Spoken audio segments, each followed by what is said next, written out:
Be me, Betty, HR director.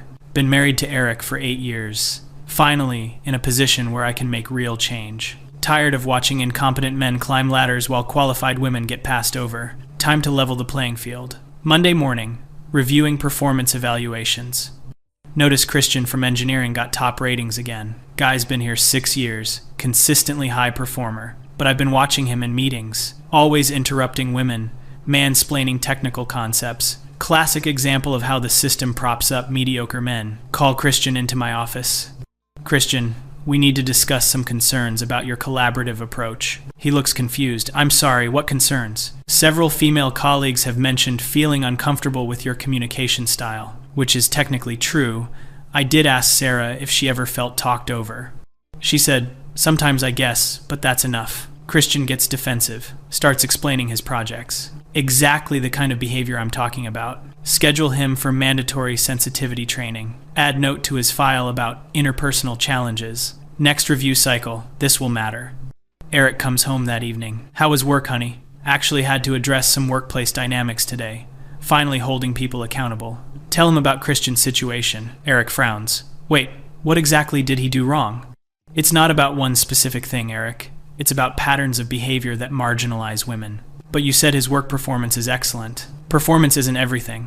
Culture matters. Creating safe spaces matters. Eric's getting that look again. The one he's been giving me more often lately. Betty, you're talking about someone's career here. Shouldn't there be actual evidence before? There is evidence. Women feeling uncomfortable is evidence. Which women? What specifically happened? He's missing the point entirely. Eric, this is exactly the problem. You're demanding some smoking gun when systemic oppression works through microaggressions and subtle behaviors. Conversation goes in circles. Eric keeps asking for specifics. I keep explaining how the patriarchy operates. He goes to bed frustrated. I stay up late updating company policies. A few weeks later, situation with David from marketing. Guy's been pushing back on our new inclusive hiring initiatives. Keeps asking questions about quotas and merit-based selection. Red flags everywhere. David requests meeting about the marketing manager position. He's been here 4 years, solid track record. But I've already identified Jessica as better fit. She brings diverse perspective. Went to Women's Leadership Conference. Exactly what this company needs. David, we've decided to go with an external candidate for the marketing manager role. External? But I've been leading half these projects already. Can you give me feedback on what to improve? Here we go with the entitlement. Sometimes the best candidate comes from outside. Fresh perspectives, new ideas. Sure, but what specifically should I work on? I thought my campaign results were strong. This is exhausting. Always making everything about their achievements. David, this isn't just about metrics. We're building a team that reflects our values. What values exactly? I thought we valued results and teamwork. He's really not getting it. We value inclusion, David, and sometimes that means making space for voices that haven't been heard. David leaves looking confused and frustrated. Perfect example of how men react when they lose unearned privilege. Document everything for his file. Note about resistance to organizational change and limited cultural awareness. Eric notices I'm working late again. Another difficult conversation today? Tell him about David's situation. His jaw tightens. Betty, you basically told him he didn't get promoted because he's a man. That's not what I said at all. I said we needed diverse perspectives. Which means what exactly? That his 4 years of work don't matter? Here we go again. Eric, you're oversimplifying this. David represents old school thinking. He questioned our hiring practices, showed resistance to change. He asked questions about the process. That's what good employees do. Good employees trust their leadership and embrace new directions. Good leaders can answer basic questions about their decisions. Eric's voice is getting louder. He's been like this more often lately, always pushing back on my professional judgment. Betty, do you hear yourself? You're destroying people's careers based on vague feelings about their attitudes. I'm creating accountability for behaviors that have gone unchecked for decades. What behaviors? Asking questions, having good performance reviews. Argument continues past midnight. Eric storms off to guest bedroom. He's been sleeping there more often, clearly struggling with my success and influence. Next month brings the Tom situation. Guy from sales, been here 3 years, decent numbers, but I've been watching his social media. Lots of posts about merit-based hiring and reverse discrimination. Exactly the kind of dog whistles I'm trained to spot. Tom's up for senior account manager. Perfect opportunity to send a message. Call him in for what he thinks is a promotion discussion. Tom, before we talk about your advancement, I need to address some concerns. Concerns about what? Your social media presence reflects poorly on company values.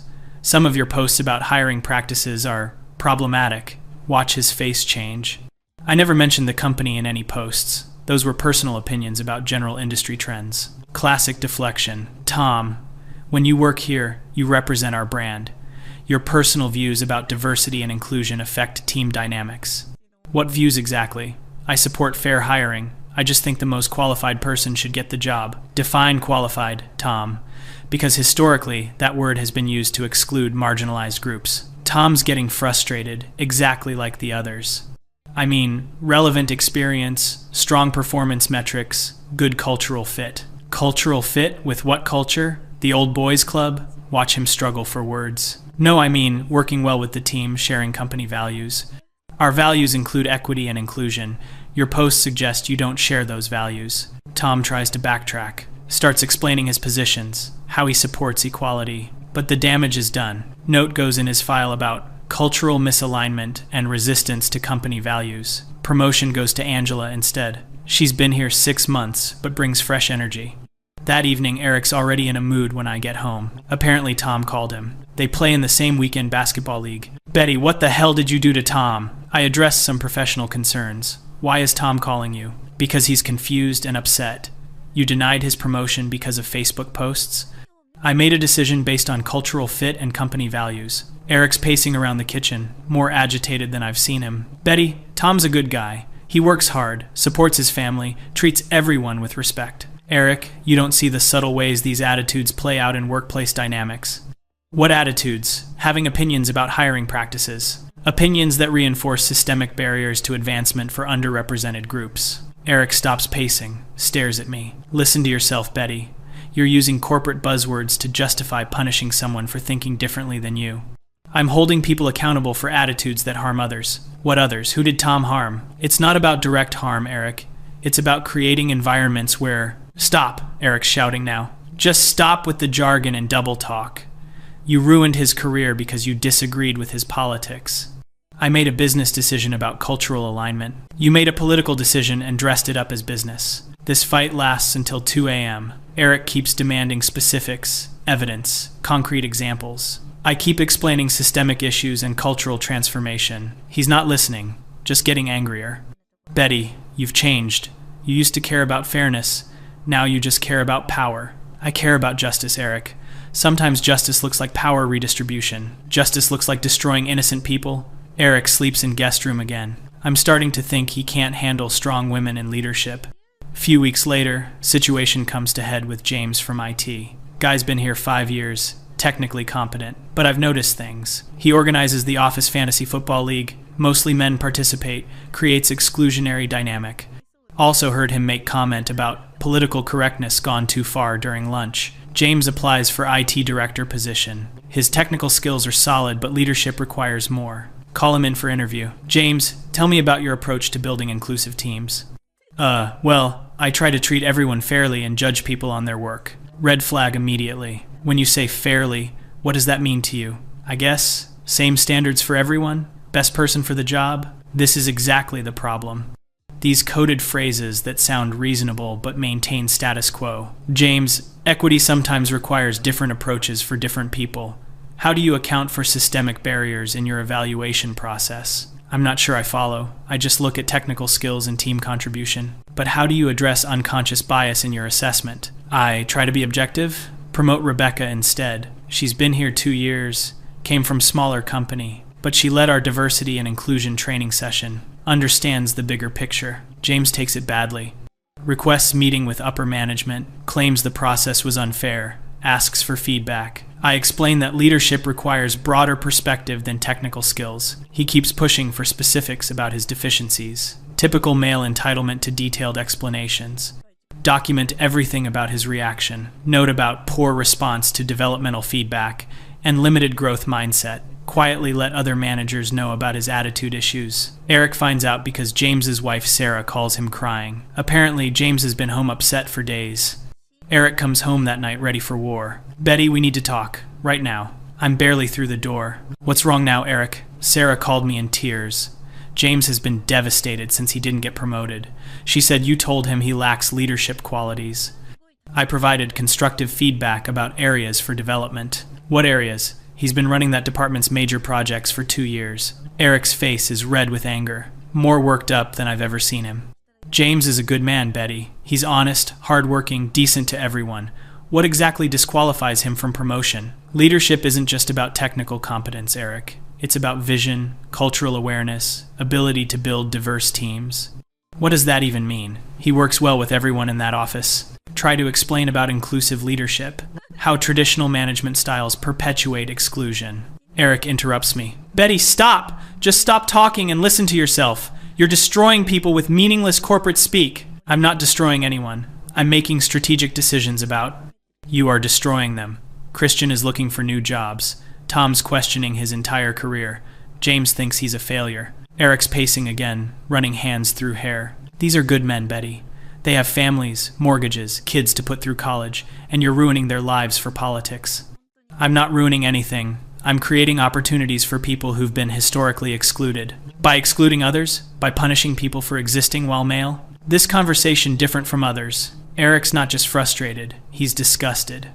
Betty, I've watched you systematically target every decent man in your company. Always some vague reason, always some cultural excuse. That's not true, Eric.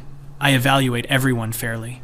Fairly? You gave Christian negative reviews for interrupting people. You denied David promotion for asking questions. You told Tom his personal opinions disqualified him. You just told James he lacks vision. Eric sits down, looks exhausted. I used to be proud of your success. Thought you were making positive changes. But this isn't about equality anymore. This is about revenge. Revenge for what? For every slight you think women have suffered, and you're taking it out on individual men who never did anything wrong. Try to explain systemic oppression, how individual actions contribute to larger patterns, how change requires accountability at all levels. Eric just stares at me. Betty, do you hear yourself? You're justifying destroying innocent people's careers because of historical grievances they had nothing to do with. They benefit from the system, Eric. Benefit means responsibility. Benefit from what? Working hard and doing their jobs well? Benefit from unearned advantages, from networks and assumptions that favor them. Eric stands up abruptly. I can't do this anymore. Can't do what? This, us. I can't be married to someone who destroys good people and convinces herself it's justice. My stomach drops. Eric's serious in a way I haven't seen before. Eric, you're being dramatic. These are personnel decisions based on legitimate business considerations. No, Betty. These are power trips disguised as social justice, and I won't be part of it anymore. Try to reason with him. Explain how change is difficult but necessary. How leadership means making tough decisions. Eric just keeps shaking his head. I've watched you become someone I don't recognize, someone I don't respect, someone I can't love. Eric, you're reacting emotionally to necessary changes in workplace culture. I'm reacting rationally to watching my wife destroy innocent people's lives for ideological reasons. Eric goes to bedroom, starts packing. I follow him, still trying to explain. He won't listen anymore. Betty, I've tried to understand, I've tried to support you, but I can't watch you hurt people anymore. I'm not hurting anyone. I'm creating accountability. You're creating victims. Good men with families who never did anything wrong except exist in a system you've decided to blame them for. Eric finishes packing, turns to face me one last time. I hope someday you realize what you've become, but I won't be here when it happens. Eric, please, you're overreacting to a few difficult workplace situations. I'm reacting appropriately to discovering my wife has become a bully with a badge. Eric leaves, takes half our stuff over next few days while I'm at work. Divorce papers arrive 2 weeks later. Find out he's been staying with his brother across town. Try calling him several times. He answers once. Betty, don't contact me unless it's about the divorce paperwork. Eric, we can work through this. You're just not understanding the complexity of workplace transformation. I understand perfectly. You prioritized your ideology over innocent people's lives, and you lost yourself in the process. He hangs up. That's the last real conversation we have. 6 months later, sitting in empty house. Christian found new job, heard he's doing well. David started his own consulting firm. Tom transferred to different department. James took early retirement. Family moved out of state. Rebecca struggling as IT director. Department productivity down 30%. Angela having trouble with marketing campaigns. Jessica never did follow through on those innovative ideas. Upper management asking questions about turnover rates. Exit interviews showing patterns in complaints. having to explain why so many experienced employees leaving. Eric never came back. Divorce finalized last month. He moved to different city for fresh start. Heard through mutual friends he seems happier. Still believe I did the right thing. Change is never easy. Systems don't transform without disruption. Sometimes individual casualties are necessary for greater progress. But house feels empty now. Work feels different too. Harder to maintain energy for constant vigilance. Starting to wonder if the cost was worth it. Eric's words keep echoing. Good men with families who never did anything wrong. Try to push them away. Focus on bigger picture. Systemic change requires sacrifice. But late at night, alone in too big house, sometimes wonder if he was right. If I became something I didn't recognize. If justice and revenge started looking the same. No. Can't think like that. Change is hard. People resist progress. Someone has to be willing to make difficult decisions, even if it means being misunderstood, even if it means being alone. Still, when I pass by James's old office, or see Christian's replacement struggling with projects he handled easily, or watch Rebecca stress over systems James built, sometimes feel something that might be regret, but regret for what? For holding people accountable, for creating opportunities for underrepresented groups, for refusing to accept status quo. Eric couldn't handle strong women making necessary changes. His loss, his inability to see beyond individual cases to systemic patterns, his privileged perspective that protected him from understanding real stakes. That's what I tell myself. Most days I believe it. Some days I'm not sure. But I made my choices, lived with consequences, stood up for what I believed was right, even if it cost me everything else. Be me, 32-year-old woman. No need for a man because I have my career, my cats, and my self-respect. Been single for 3 years after dumping my ex-boyfriend Jake. Dumped him because he was too traditional and wanted things like cooking together and talking about future family plans. Ugh, the audacity of men thinking they can control my reproductive choices. Spent 5 years with him but realized I deserved better than someone who wanted me to compromise my feminist values. He was always talking about partnership and building something together. Kept saying things like he wanted us to grow old together and have Sunday dinners with our future kids. Literally so gross how he was trying to trap me in patriarchal structures. Told him I wasn't his bangmaid and I had dreams bigger than being someone's wife. He actually cried when I broke up with him, which was so manipulative. Men using tears to control women is peak toxic masculinity. Felt so liberated after leaving him, finally free to focus on dismantling the patriarchy. Started going to more protests, writing more blog posts about female empowerment. My therapist said I made the right choice prioritizing myself. Been casually dating but nothing serious because I refused to settle. Went on like 40 dates in the past 3 years. Every single man was either too traditional, too progressive in a performative way, or just not ambitious enough. One guy actually expected me to laugh at his jokes, like emotional labor much. Another guy suggested we split the check, which was fine, but then he didn't insist on paying when I hesitated. Like read the room, if a woman hesitates, she's testing whether you're a provider. But also I'm a strong, independent woman who doesn't need a man to pay. It's complicated and men should just know what we want without us having to explain. Anyway, been thriving in my career as a diversity and inclusion coordinator at a tech company. Making decent money, like $75K a year, which is good, but should be more given the gender pay gap. Have a nice apartment that I share with my roommate Destiny. We have 3 cats between us, named Simone, Gloria, and Ruth Bader Ginsburg. Spend my evenings writing think pieces about how women are oppressed in modern society. I have a decent following on social media where I educate people about intersectional feminism. Life is pretty good overall, living authentically as a woman who doesn't need male validation. Then one day scrolling through Instagram like usual. See that my friend Hannah posted a story and Jake is tagged in it. Haven't thought about him in months, maybe even a year. Curiosity gets the better of me, so I click on his profile. His profile is public, which is surprising because he used to be private. First photo I see literally makes my blood boil. It's an engagement announcement. Jake is engaged to some woman named Emma. Looking at the photo, and she's exactly the type I expected.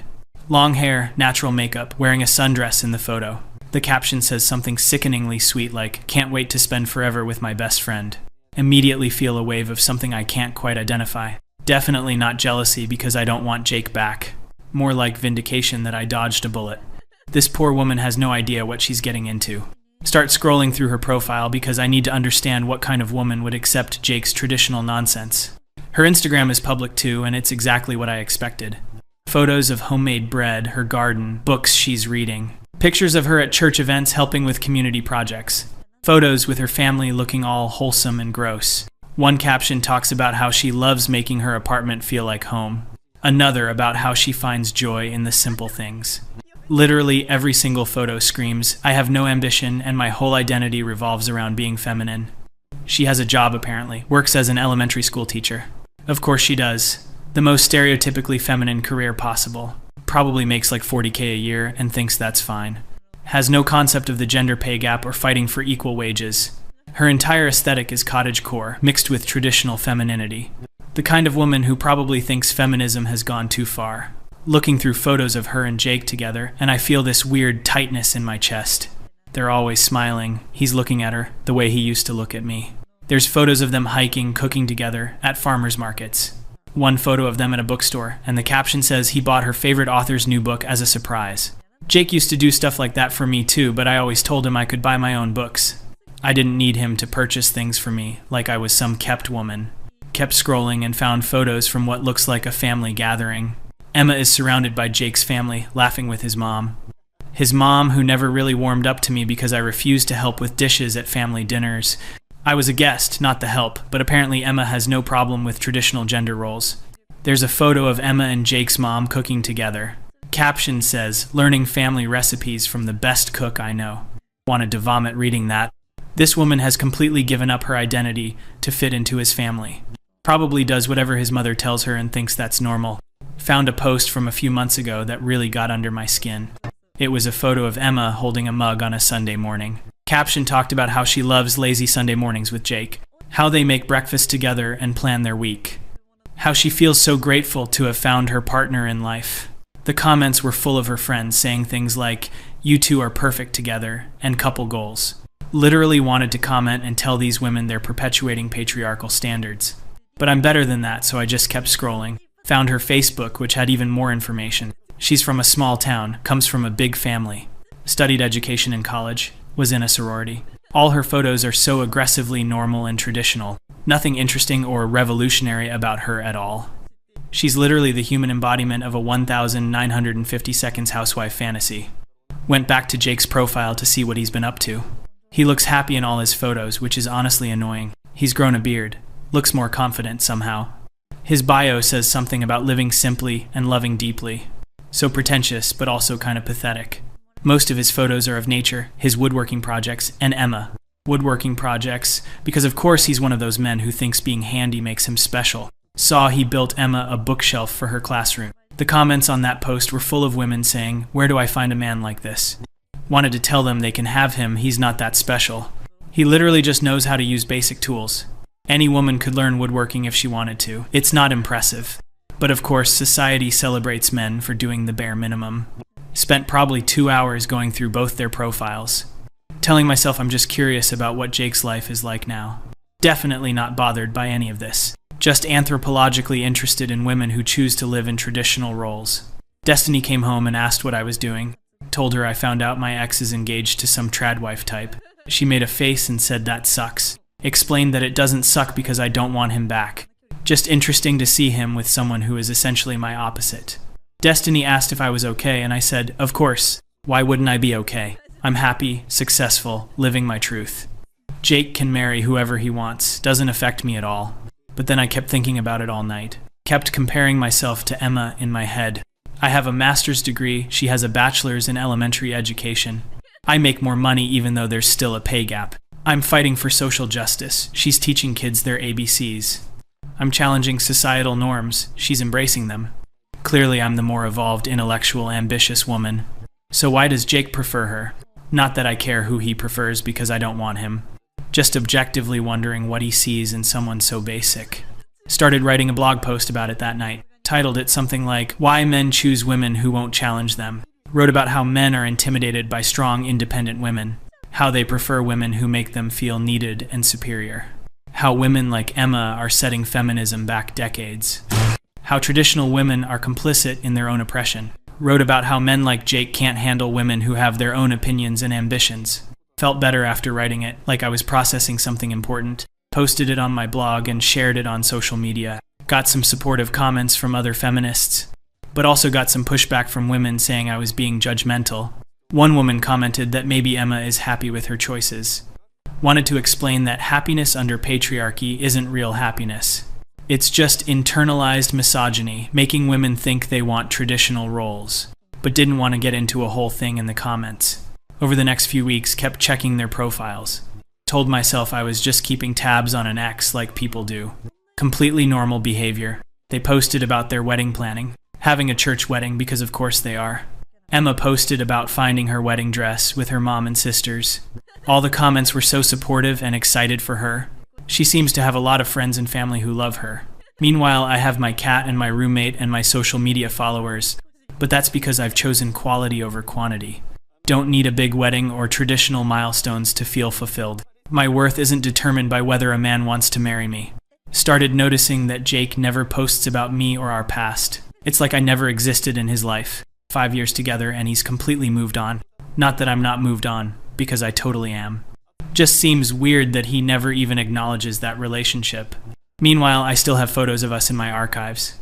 Haven't deleted them because they're part of my history, part of my journey to becoming who I am today. Saw that they set a wedding date for 6 months from now. Fall wedding at some rustic venue. Emma posted about how they chose the venue because it reminded them of where Jake proposed. He proposed at some lake during a hike. So cliché and unoriginal. When we were together, I told him if he ever proposed, I'd want something unique and memorable. Not some generic outdoor proposal like every other basic couple. Clearly, he listened and decided to find someone with lower standards. Started having dreams about the wedding. Not because I wanted to be there or anything. Just my subconscious processing this information. In the dreams, I would show up and object during the ceremony. Tell everyone that Emma is making a huge mistake. That Jake isn't the man she thinks he is. That he's going to expect her to give up her dreams. But then I'd wake up and remember I don't actually care. My therapist asked how I was feeling about the engagement. Told her I was fine, maybe slightly amused. She asked if I was being honest with myself. Said of course I am. I'm very self-aware. She suggested that maybe I was experiencing some unexpected feelings. Told her the only feeling I have is concern for Emma. Concern that she's entering a relationship that will limit her potential. Therapist gave me this look like she didn't believe me. But therapists are supposed to support you, not question you. Might need to find a new therapist who understands feminist perspectives better. Few months passed and kept seeing their updates. They went on a trip to meet more of Emma's extended family. Emma posted about how welcomed Jake made her feel in his life. How his friends and family embraced her immediately. Remembered how Jake's friends always seemed uncomfortable around me. Probably because I called them out on their problematic behavior. Like when they made jokes that weren't politically correct. Or when they talked about sports instead of important social issues. I was just trying to educate them, but they saw it as me being difficult. Emma apparently fits right in with them. Probably because she doesn't challenge anyone or make them think critically. Saw photos of Emma at a bridal shower thrown by Jake's sister. The same sister who never really made an effort to bond with me. All the women in the photos looking so happy and excited. Playing stupid bridal shower games and eating cake. Such a waste of time when they could be doing something meaningful. Could be volunteering or protesting or literally anything productive. But instead they're celebrating a woman giving up her independence. Started reading Emma's blog that I discovered through her Instagram. She writes about teaching, her faith, her relationship with Jake. One post particularly annoyed me. She wrote about how she feels like Jake brings out the best in her. How he encourages her to pursue her dreams while also building dreams together. How she never knew partnership could feel so natural and easy. Wrote about how they balance each other and communicate openly. How she feels seen and valued for who she is. It was so saccharine and unrealistic. No relationship is that easy and natural. She's clearly in the honeymoon phase and hasn't seen his true colors yet. Wrote another blog post about performative happiness on social media. How people curate perfect lives online while hiding their real struggles. How traditional relationships often look perfect from the outside. Shared it without mentioning Jake and Emma specifically. But I was definitely thinking about them while writing it. My follower count has actually gone down recently. People are so sensitive and can't handle hard truths. Rather have a small audience of people who really get it. Quality over quantity in all aspects of life. 2 months before the wedding, Emma posted about her bachelorette party. Went to a cabin in the mountains with her bridesmaids. Photos of them hiking, playing games, having deep conversations. All her friends wrote comments about how much they love her. How she's the kindest person they know. How Jake is so lucky to marry her. Felt irrationally angry reading those comments. These women don't even know her that well, probably. Just saying nice things because that's what you do for weddings. Nobody ever wrote comments like that about me. But that's because I'm not the type to inspire shallow platitudes. I inspire people to think, to question, to challenge norms. That's more valuable than being called kind. Jake posted a photo from his bachelor party. Just him and his close friends doing some outdoor activity, camping or kayaking or something stereotypically masculine. Caption about brotherhood and gratitude. All his friends commenting about how happy they are for him. How Emma is perfect for him. How they've never seen him this happy. Wanted to comment, he was happy with me too, but didn't, because I'm mature and moved on. Couple weeks before the wedding, started seeing posts about final preparations. Emma posted about writing her vows. Said she never knew she had so much to say until she tried to put her love into words. So dramatic and performative. Vows are just another patriarchal tradition anyway. Promising to love someone forever like people don't change. Like relationships don't evolve and sometimes end. It's setting yourself up for failure. Started having more dreams about the wedding. In one dream, I showed up in a white dress to upstage Emma. In another, I gave a speech about how marriage is an oppressive institution. Woke up from these dreams feeling unsettled. Told myself, it's just my mind processing societal expectations. Nothing to do with actually wanting to disrupt their wedding. The week of the wedding, Emma posted a photo of her wedding dress hanging in her childhood bedroom. Caption about how she feels like she's been waiting her whole life for this moment. How she can't believe she gets to marry her best friend tomorrow. How grateful she is for everyone who has supported them. Comments were full of heart emojis and congratulations. Nobody questioning whether she's making the right choice. Nobody asking if she's considered the implications of traditional marriage. Just blind support for a decision that will likely limit her autonomy. Wedding day came, and of course they both posted photos. Emma looked beautiful in a simple, elegant dress. Natural makeup, hair in loose waves, genuine smile. Jake in a suit looking at her like she hung the moon. The venue was actually really beautiful, all sunset and string lights. Photos of them laughing, dancing, surrounded by loved ones. Everyone looked genuinely happy to be there. Their first dance photo had a caption about choosing each other every day. About building a life based on respect, communication, and love. About being partners, in every sense of the word. Felt something sharp in my chest looking at those photos. Told myself it was just heartburn from the Thai food I ate. Definitely not any emotion related to seeing Jake marry someone else. Spent the whole evening of their wedding scrolling through posts. Their friends posting photos and videos. Everyone talking about how beautiful the ceremony was. How their vows made everyone cry. How you could feel the love between them. One of Jake's friends posted a video of the toasts. Emma's dad talking about how he always prayed she'd find someone who cherished her. How he knew Jake was the one when he saw how he looked at Emma. Jake's best man talking about how Emma brought out a side of Jake they'd never seen. How she made him want to be better. How their love was the kind you read about in books. Felt sick watching these videos. Sick because it's all performative nonsense. Sick because people are so easily fooled by traditional romance. Sick because nobody sees how problematic this all is. Definitely not sick because I have any feelings about Jake marrying Emma. After the wedding, they posted honeymoon photos from some tropical location.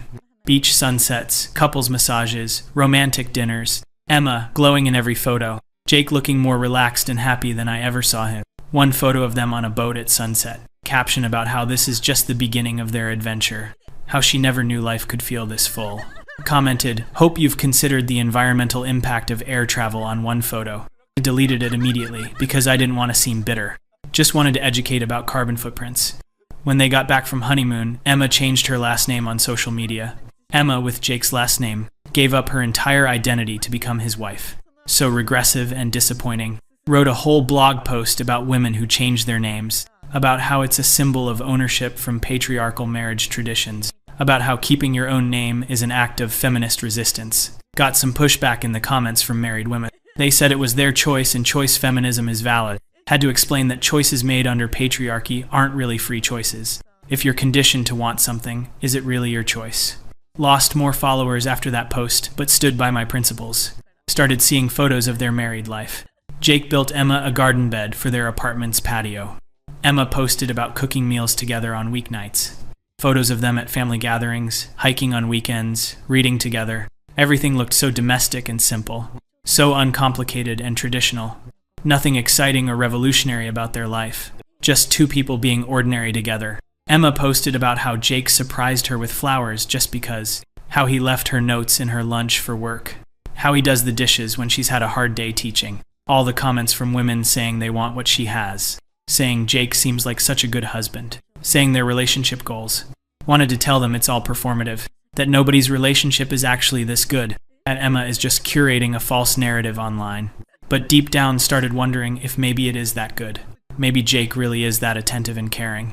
He was like that with me too at first, before I started calling him out on his problematic behaviors, before I educated him on all the ways he needed to change. Maybe with Emma, he doesn't have to change. Maybe she accepts him exactly as he is, and maybe he does the same for her. That thought made me irrationally angry. I'm better than Emma in every measurable way. More educated, more ambitious, more aware of social issues. I challenge Jake to be better, to think critically. Emma just lets him be comfortable in his traditional masculine role. So, why does he look happier with her? Why does everyone celebrate their relationship? Why does nobody see that what they have is based on outdated gender roles? Started analyzing everything about their relationship. The way Jake posts about Emma is different than how he posted about me. With me, his posts were always careful, like he was walking on eggshells. With Emma, they're free and genuine, full of inside jokes and casual affection. Remembered how I used to critique his posts about us. Told him they were too cheesy or not thoughtful enough. Told him I didn't need public declarations of love because I'm secure. Now he posts about Emma without any apparent anxiety. Talks about her like she's the best thing that ever happened to him. A few months into their marriage, Emma posted about feeling grateful. Said she never knew partnership could mean supporting each other's individual growth. That Jake encourages her teaching career and creative pursuits. That he never makes her feel small or limited. That she feels more herself than ever in their marriage. The opposite of what I predicted. Thought traditional marriage would stifle her. But she seems to be thriving. Jake posted about Emma getting a teaching award. Said he's never been prouder of anyone. That watching her with her students reminds him why he fell in love with her. That her kindness and patience inspire him every day. All his friends commenting congratulations. Saying Emma deserves it. Saying they're the perfect couple. Started wondering if I made a mistake leaving Jake. Not that I want him back specifically. Just wondering if I was too harsh. Too critical of his traditional values. Maybe traditional isn't always bad. Maybe some women are genuinely happy in traditional roles. Maybe Emma isn't oppressed. Maybe she's just different than me. Caught myself thinking these thoughts and felt disgusted. This is exactly how patriarchy works. It makes you question your feminist values when you see other women conforming. Makes you think maybe you're the problem. But I'm not the problem. Society is the problem. Jake wanting a traditional wife is the problem. Emma accepting that role is the problem. My feminist awakening threatening their comfortable traditional dynamic was actually good. I challenged Jake in ways Emma never will. That's not a flaw, that's growth. He just wasn't ready for a woman like me. Chose the easier path with someone who won't push him. That's his loss, not mine. I'm still thriving in my own way. Still writing, still advocating, still living authentically. Don't need a husband to feel complete. Don't need traditional milestones to feel successful. My life has meaning beyond romantic partnership. But sometimes, late at night, I scroll through their photos. See them building a life together. See the way they look at each other. See how their families blend together seamlessly. See the community they're building. And feel something I can't quite name. Tell myself it's just society conditioning me to want these things. That I'm above such base desires. That I've evolved beyond needing traditional relationship structures.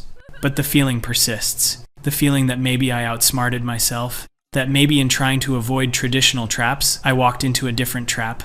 The trap of being so committed to my ideology that I missed out on genuine connection.